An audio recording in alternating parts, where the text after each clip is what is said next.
Dr. Lisa Park is a female Tauri scientist who was assigned to the Icarus base in 2009. Park has both surviving parents and at least 2 brothers. Her father left when she was in the 4th grade.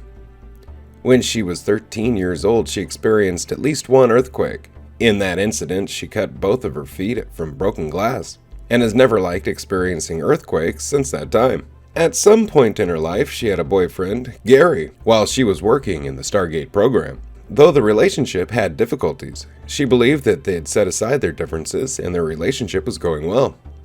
She is also a vegetarian. 2009. She and roughly 80 people were forced to evacuate the Icarus base during an attack against the base by 3 Lucian Alliance attack vessels.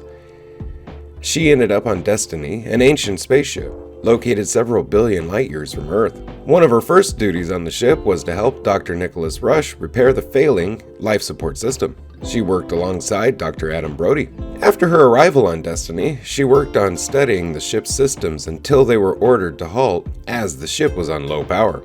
She was part of a group that cornered Eli Wallace on the observation deck about being kept in the loop when the ship lost power. She was on the observation deck when Destiny passed Big Bertha. Her name was among the 15 picked in the lottery to evacuate the ship when it was on a collision course with the star. Fortunately, the ship was only refueling, and the ancient shuttle returned. Park later participated in a group to repair some of the worn-out ancient environmental suits. She and the team were able to repair 2 by the time Destiny was within range of Planet Hoth, a toxic ice planet capable of replenishing the ship's water supply.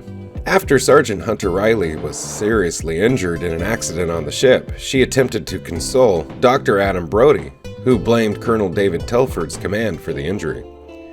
Sometime later, she was in the control interface room when Dr. Nicholas Rush discovered something interesting in the Destiny database. When Major Sergeant Ronald Greer found Sergeant Spencer dead in his quarters, she became one of the suspects. However, she was playing cards with Eli Wallace, Dr. Adam Brody, Lieutenant Matthew Scott, and Lieutenant Vanessa James at the time of Spencer's death, so she had an alibi.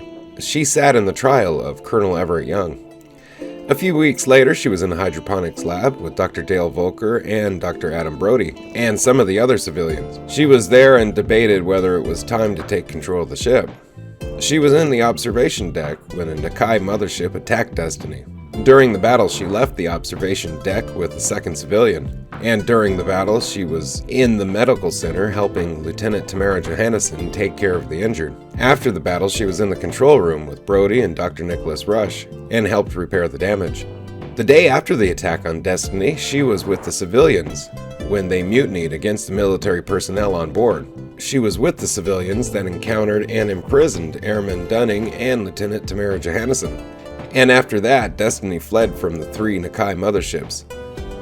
She was present when Colonel Everett Young ordered the civilians back to their quarters. A few weeks later, she helped Dr. Adam Brody partially repair the damaged ancient shuttle. During the Lucian Alliance invasion of Destiny, she worked with Dr. Nicholas Rush, Adam Brody, and Dr. Dale Volker to figure out the cause of the power failure. Later, she was sent to an unnamed planet with the rest of the expedition. Shortly after her return to Destiny, she was part of a team that was sent to an unnamed planet in the ancient shuttle to replenish the food and water supply. During re-entry, the shuttle lost power and crashed on the planet. After Lieutenant Matthew Scott and the rest of the team unburied the Stargate, she returned to Destiny.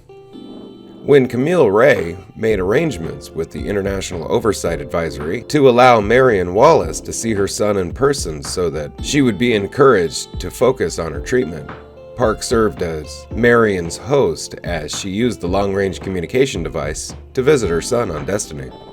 When the expedition traveled to a damaged and abandoned future version of Destiny to salvage components from the ship to repair their version of the ship, Park spent her time on board working with the 2 versions of Dr. Nicholas Rush, the alternate Dr. Nicholas Rush having been the sole survivor of the future ship, noting that the experience of working alongside themselves must have been strange for the 2 men, although the Rushes only briefly agreed with her comment before returning to work.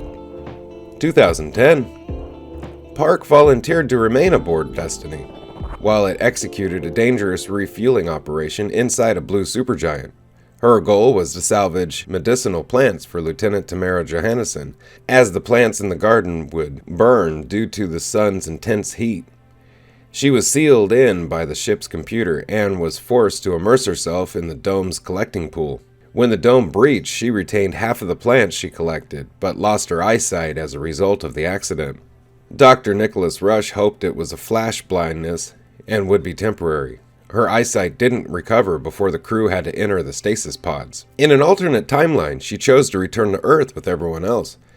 But like everyone else, except for Colonel David Telford, she didn't make it to Earth, and was presumed dead. However, she ended up on a planet that she and the other survivors called Novus, 2,000 years in the past. Park married Major Sergeant Ronald Greer, and the two had several children and grandchildren.